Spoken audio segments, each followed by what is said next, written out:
ہاں یہ بات یہ نشین فرما لیں کہ ابتدا یعنی شروع میں رسول اللہ صلی اللہ علیہ وسلم نے فرمایا تھا قربانی کا گوشت 3 دن سے زیادہ رکھنے کی گنجائش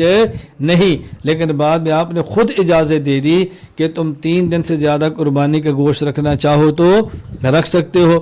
سنن نسائی کتاب الجنائز باب زیارت القبور کے اندر روایت موجود ہے، عبداللہ بن بریدہ رضی اللہ عنہ اپنے والد بریدہ سے نقل کرتے ہیں کہ رسول اللہ صلی اللہ علیہ وسلم فرمایا نہیتکم عن زیارت القبور فزوروها ونہیتکم عن لحوم الاضاحی فوق 3 ایام فامسکوا ما بدا لکم، میں پہلے تم کو منع کرتا تھا کہ قبرستان نہ جایا کرو، اب تمہیں قبروں کی زیارت کرنے کی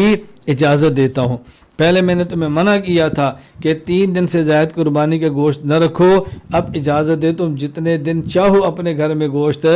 رکھ سکتے ہو۔ یہ بات اچھی طرح ذہن نشین فرما لیں، 3 دن سے زائد قربانی کا گوشت رکھنے کی اجازت مل گئی، اس کا معنی یہ نہیں ہے کہ 3 دن کے بعد قربانی کرنے کی بھی اجازت مل گئی، کیونکہ گوشت رکھنے کی اجازت تو پورا سال ہے۔ اگر کوئی بندہ پورا سال بھی رکھنا چاہے تو پابندی نہیں، تو اس کا معنی یہ تو نہیں ہے کہ پورا سال تک قربانی بھی کرنا چاہے تو کر سکتا ہے۔ اس غلط فہمی کے اندر کبھی مبتلا نہیں ہونا۔